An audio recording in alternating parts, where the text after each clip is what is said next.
कि मैं तो हैरान हूँ, ये 9-10 साल क्यों लगे हैं रूस को भाई।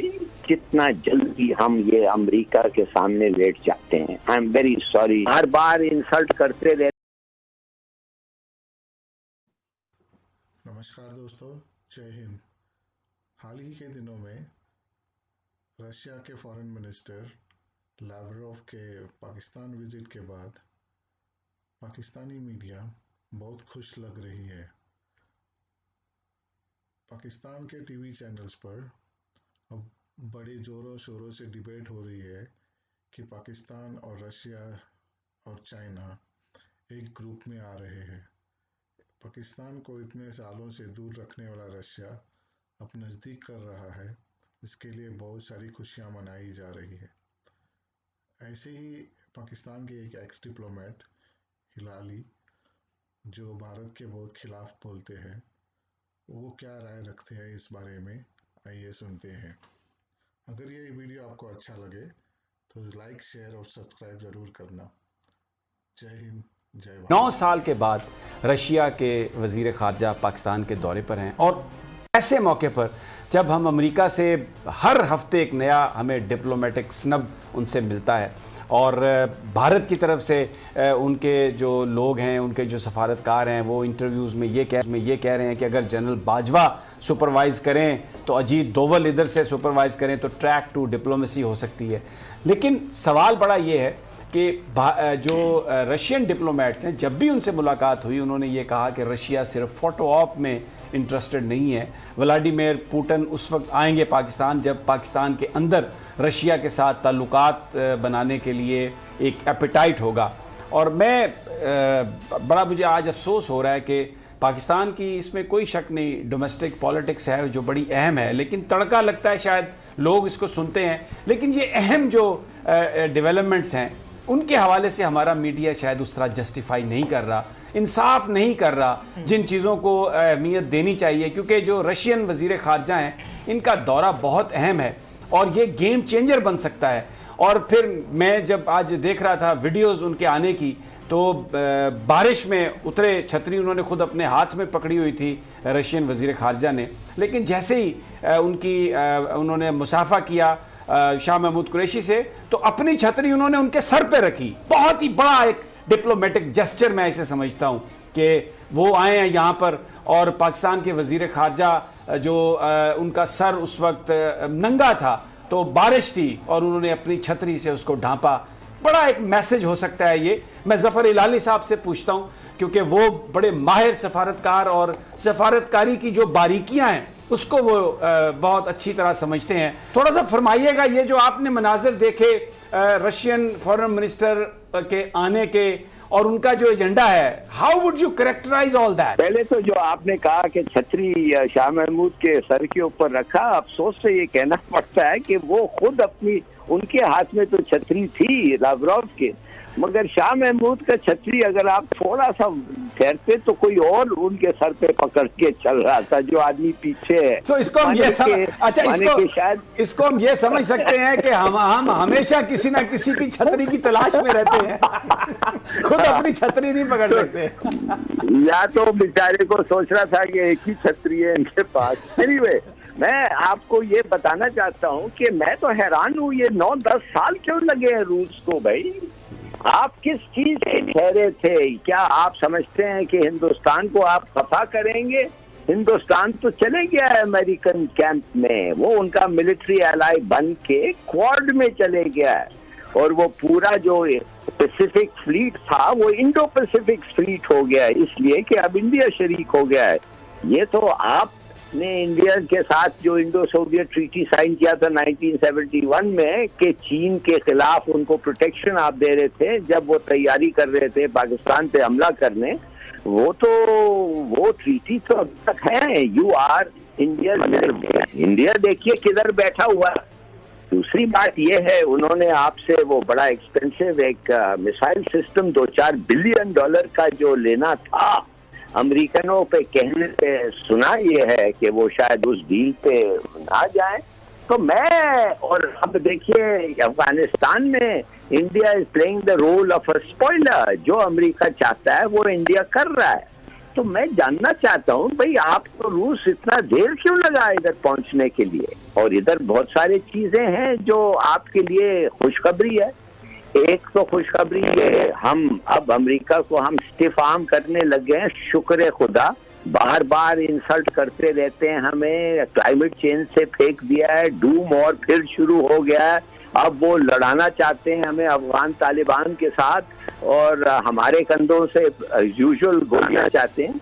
तो मेरे ख्याल में कि बड़ी जरूरी है हम कि हमारे पास भी रिलायबल और पावरफुल फ्रेंड्स हैं, जैसे चीन है। तो अगर आप भी आए, फिर एक नॉर्थ साउथ, आपको पता है वो पाइपलाइन बनने वाला है, जिसके लिए हमारे पास पैसे नहीं है। आपके पास एक्सपर्टीज है, आप और चीन के पास पैसे हैं। चलिए आइए, हम मिलके वो बनाते हैं। भाई स्टील मिल है, माय गॉड, स्टील मिल जो आपका बना हुआ बेसिकली, उस पे आके काम करें, हम लोगों को ऑफर दें। प्राइवेटाइज हम करना चाहते हैं। देखिए बहुत सारी चीज कर सकता है, मुझे नहीं पता ये क्यों इतनी देरी की है। नहीं, इसमें हिलाली साहब मैं एक सेकंड मैं यहाँ पर आपकी इनपुट चाहूंगा। उन्होंने तो देरी की, लेकिन हमने भी तो उन्हें बुलाने में देरी की होगी ना। मेरी खुद एक रशियन बड़ा सीनियर डिप्लोमेट है, उससे बात हुई तो उन्होंने ये कहा कि हम किसी फोटो ऑप में इंटरेस्टेड नहीं है। जब यहाँ पर रियल एपिटाइट होगा, यहाँ पर इस्लामाबाद में वाशिंगटन के तरबियत याफ्ता, वाशिंगटन के लिफाफा बरदार, इस कदर ज्यादा असर रसूख है अमेरिका का पाकिस्तान की ब्यूरोक्रेसी में, पाकिस्तान के इदारों में, कि रशिया जो है वो 100 दफा सोचता है कि यहां पर आऊंगा तो मेरे साथ होगा क्या। तो इसमें हमारा भी तो कोई कसूर है ना। हम भी तो किसी को इस सारी सूरत, हम भी तो गुलामी अमेरिका की ऐसे कर रहे हैं कि वहां से निकलने का सोच ही नहीं रहे। यस, आई थिंक ये बड़ी अच्छी बात आपने की है और बिल्कुल सही आपने किया है। और ऐसे क्वार्टर्स हैं इस मुल्क में, और बड़े तगड़े क्वार्टर्स हैं जो अमेरिका की बुरी आदतों से वो निकल नहीं सकते। आज तक उनको, यू राइट, और पुतिन वाज राइट, उसने कैंसिल किया विजिट को। एक्चुअली आ रहा था, कैंसिल किया। इसलिए इमरान खान को कहा था मैं आना चाहता हूँ, they got on well together, जब यूएन में मिले, जिधर भी मिले थे उन लोग। मगर वो कह रहा था व्हाट इज द सलारी नहीं थे स्टील मिल का, नॉर्थ साउथ पाइपलाइन का, बहुत सारी और चीजें हैं, आर्म्स डील का, अफगानिस्तान पे। यस, पुतिन सही कह रहा कि भाई कोई सब्सटैंटिव चीज हो। मगर साथ साथ मैं कहता हूँ कि हमारे साथ जब एक आदमी, जब तुम आते हो, बैठते हो, मेज के अक्रॉस बात करते हो, दोनों साइड जो हैं वो समझ सकते हैं हाउ सीरियस यू आर। ये तो पुतिन को ये समझना कि सब डील तुम पक्का कर लो फिर मैं आऊंगा साइन करने के लिए, मेरे ख्याल में इस पे चिकन एंड दी एग। मैं समझता बेहतर होता अगर वो आता, हमें बताता, हम सुनते, और मेरे ख्याल में उसी डील हो सकते थे। बहरहाल देर आज दुरुस्त है, मगर आप आ गया है and Pakistan must seize this opportunity. बिल्कुल सही कह रहे हैं आप। मेरा यही सवाल है यहाँ पर आपसे कि हिलाली साहब, आप समझते हैं कि are we ready to accept Russians as a partner? I am talking about as a real partner. देखिए, मुझे तो हर वक्त फिक्रमंद मैं रहा हूँ मेरे 40 साल के सर्विस में कि कितना जल्दी हम ये अमेरिका के सामने लेट जाते हैं। I am very sorry. और मैं समझता हूँ अभी तक वेस्टेड इंटरेस्ट हैं इन इम्पोर्टेंट की प्लेसेस जो अमेरिका को खुश करना चाहते हैं। मगर देखिए, वो तो इट इज एक्टिंग लाइक अ दुश्मन। वो है ही दुश्मन, हमारे दुश्मन का वो एलाई बन गया है। और हमारे दुश्मन को वो इस तरीके से ईरान से उन्होंने वो तेल रोक दिया। वो जहाज जो उनके जा रहे थे इंडिया के तेल लेने के लिए ईरान से, they turn around, one phone call Pompeo ने किया था दिल्ली को। तो लगता ऐसा है कि वो ये रोल अदा कर रहे हैं जो हम करते थे सीटों और सेंटों के जमाने में। तो भाई किस चीज पे तुम्हें देर क्यों कर रहे हो तुम? तुम्हारे में क्या तुम समझते हो America America? You know what can I do, what can I से? देखिए, ये जो पार्टी है इस वक्त जो पीटीआई है, इसके बड़े तगड़े लोग हैं अमेरिका में। एक दो बाइडन के साथ बैठे हुए हैं, पाकिस्तानी बैठे हुए हैं उसके सीधे हाथ पे और बाएं हाथ पे, मगर एक दो पाकिस्तानी भी है, उनको सब्जबाज दिखाना चाहते हैं। जैसे वो ट्रम्प जब आया था तो वो था ना, वो क्या नाम है, साजिद तारड़ एम्बेसडर था, और एक तो साजिद तारड़ साहब थे और फिर एक हमारे, हाँ जी बिल्कुल, ये कुछ नहीं डिलीवर दें। इससे कुछ डिलीवर, आप समझते हैं प्राइवेट क्लाइमेट कॉन्फ्रेंस इनोसेंट एक कॉन्फ्रेंस है और ये बेचारा इमरान खान क्या क्या बिलियन और 10 बिलियन ट्रीज लगा रहा है। यार खुदा के लिए रिकग्नाइज इट, कम से कम दावत तो दे दो। क्या ख्याल है क्यों नहीं ये हिलाली साहब जरा इस पे कमेंट कर दीजिए कि क्यों नहीं दावत दी। कुछ लोगों का ख्याल है कि ये डैनियल पर्ल के हवाले से भी एक प्रेशर, यानी बहुत सारी और भी वजूहत होंगी, लेकिन बड़ी वजह है वो डैनियल पर्ल का केस है कि जी डैनियल पर्ल का केस ही का भी केस है ना। डैनियल पर्ल का केस है तो क्यों हम एक गद्दार जो अफरीदी वो बैठा हुआ है जेल में, उसको क्यों नहीं टांग दिया? इज अ ट्रेटर, वो तो उनके लिए काम करता था। उसामा बिन लादेन का वो जो ब्लड पता नहीं क्या क्या जो लिया था उन्होंने, ब्लड लीजिए, बिल्कुल वो पोलियो कतरों के नाम पर वो गया। क्या आपको क्या जरूरत थी कि उसको 30 साल 20 साल की सजा देने, टांग देते उसे। देखिए कहने की बात ये है कि अगर वो आपको काउ डाउन कर सकते हैं, और आपको वो काउ डाउन किस पे कर रहे हैं भाई? वो IMF पे कर रहे हैं, वर्ल्ड बैंक पे कर रहे हैं, इन चीजों से कर रहे हैं। आप है ही नहीं पैसे तो you beggars can't be choosers, तो दे आर यूजिंग दैट।